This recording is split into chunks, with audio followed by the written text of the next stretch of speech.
Hello, Crafty Crandall here, and today I want to do my September wrap-up. It is currently October 1st, and I read 3 books this month. Now, if you watched my wrap-up from August, then you probably know which books I read this month, and I decided to do kind of a throwback month because there were several books that came out in this period of time that I really wanted to read that would kind of throw me back into nostalgia land so that I could read some of my old favorites or books that corresponded with series of my old favorites. So without any further ado, let's get into the books, shall we? The first book that I have to talk about is Midnight Sun by Stephanie Meyer. So this book was honestly a surprise. I didn't realize that it was coming out. Maybe if I had bothered to read any form of news, I would know that. But when it came out, I purposely did not read a bunch of reviews for it. I wanted to read it for myself and really form my own opinion. And I'm honestly really glad that I did that. So I have since gone back and, watched some other review videos and seen people's thoughts on it. And while I think that they might have some valid points, I think that the overall enjoyment that I derived from being back in the Twilight universe and really experiencing Twilight in a different way was far outweighing any of the,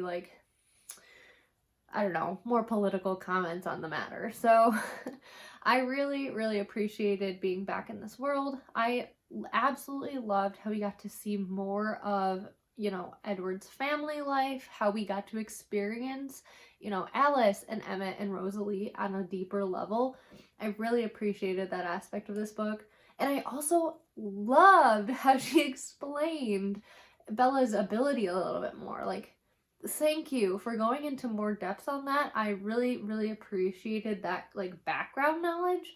And so while, yes, this was the same story as Twilight, we didn't really get any new plot points, but at the same time, we got an expansion of the plot in how the ending is carried out. We got an expansion of the plot in that we got to see more of our characters. We got to learn more about them.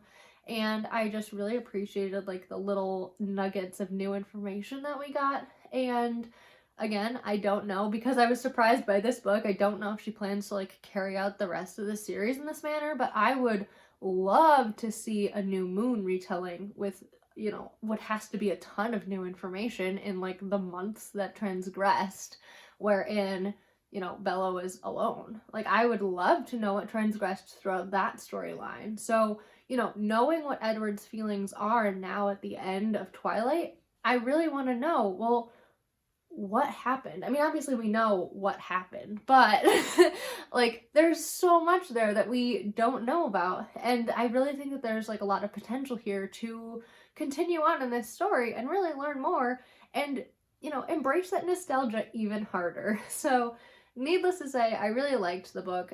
Yes, it has its problematic moments. Yes, it was a little bit slow at times, but I moved past it. Edward's internal monologue can be a little bit cringy. Is cringy the right word? It can be a little bit frustrating to kind of be in his head, but honestly, being in Bella's head at times was way worse. I would much rather the story be told through Edward's perspective than Bella's. So in that aspect, I think that it was really great how the story transgressed and how everything just went down. I really appreciated having this extra narrative in the storyline. The next book that I had to talk about is The Ballad of Songbirds and Snakes by Suzanne Collins. Now, this was a book that I, again, had heard about through BookTube, and I originally didn't plan on picking it up until I did a rewatch of the Hunger Games movies, because when I originally read the Hunger Games trilogy, I didn't finish it. I only read the first book and part of Catching Fire, and then I lost interest. So through doing a rewatch of the movies, it really put me in the mood to learn more about President Snow, because as a villain lover, President Snow is probably my favorite character. And oh my gosh, did I love this prequel. It was so good. And honestly, I hope that there is a continuation onto this storyline as well. Like, both of these books that I got to read this month were really eye-opening to the potential for more in these worlds. And it was like, thank you, authors, for exploring this, because yes, in some ways I can totally see how it's just like a marketing ploy, a money grab, blah blah blah, but at the same time, it's not like they didn't offer us new information. It's not like these stories don't hold weight. Like, these are valuable stories in terms of the storylines that we love. So I can understand people's frustrations with it, but at the same time, I really appreciated it. As a reader, I loved these books. Now, they were not 5-star reads by any means, but, you know, I enjoyed them. I think that in and of itself gives weight to, like, the fact that they were written. Like, thank you, authors. But getting back to President Snow, Coriolanus was a really relatable character, and I feel like, as like the outsider kind of struggling to fit in, I grew up in a pretty wealthy area and never had any form of money whatsoever, so I could really relate to his character as like the poor kid who has to, you know, struggle to maintain an image as far as society is concerned, especially coming from like such a high area of society and having to navigate that now as a poor person. Like, that speaks volumes to his character. I think that he has a lot of determination, and while, yes, he kind of goes about it in maybe not the right way, I think that, you know, his determination and his character really fit with where he went to in life. Like, his motivations for what he does really speaks volumes for where he got to in life. Now, again, is he a terrible person? Sure, I get that. But at the same time, I mean, his motivations for doing that were all there. And I think that this story was a really good one to kind of explore how not only the Hunger Games developed, but also how like society got to the point that it is, you know, 50 years later. So I really appreciated them going into that whole transgression. Now, I'm going to put a warning here at the bottom. So I'm going to go into some spoilers of the ending because I really want to talk about the ending, but I don't want to spoil you. So when you see this spoiler warning go away, I've stopped talking about the ending. Does anyone else really want like a Lucy Gray narrative? I want to know where Lucy Gray goes at the end of the book. I want to know, does she go to District 13? Does she actually, like, is she part of the revolution that brings Snow down? I would love to hear about her narrative now, having seen Coriolanus's. Like, if the next book could be Lucy Gray's story, that would be great. Again, if that's already in the works, please let me know in the comments. I might try to do some of my own research because, like, truly, that's the story that we need now. Now that we've got this original prequel, let's have a secondary prequel to kind of set up how District 13 gets laid out and how District 13 really comes to fruition as, like, the battleground for societal change. I would really love that, and truly, like, just the ending of that book I thought was so appropriate. The ending of that book really shows you who Coriolanus really is, and I think that it just really was the foundation for his character. It was great. I loved it. Again, I'm a root for the villain character, so I love President Snow, and I think that having his origin story just makes him even better. And, you know, you can disagree with me if you want, but I'm not going to change my opinion, so there you have it. The last book that I have to talk about is The Truth About Forever by Sarah Dessen. This book is probably one that's like lesser known across booktube, at least at this point, because it did come out a long time ago. The Truth About Forever is about a girl named Macy. Her father has died, and she is, you know, coming to terms with that. It is several years later when the book starts, and so we kind of get some insights into Macy's life, you know, navigating having only one parent, navigating working with her mom as far as her mother's lack of grief for her father. Both herself and her mother don't ever really grieve for her father's loss, so it starts off with kind of an explanation of that and how Macy feels as though she has to be perfect.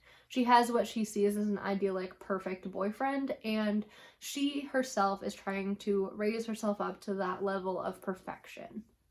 Now, the story goes on from there, and, you know, obviously there's no such thing as perfection. She can strive for it as much as she wants, but this is life, kid.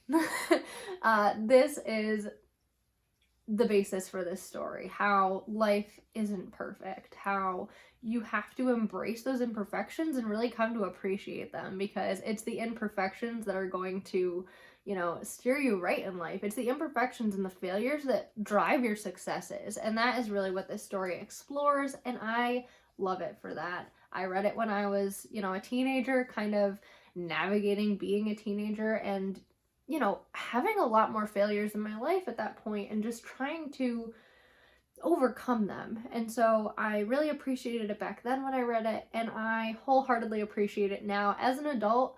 I think that we need more stories like this. We need, you know, stories that really explore this concept of failure driving success, and of, you know, taking your grief, grieving, and really, you know, using that to fuel you to go further, using that to shape who you are as a person, instead of holding it all in and just repressing all of your feelings. I think this book is just really a great narrative, even though it is, I don't know, again, like more of a fluffy teenage story.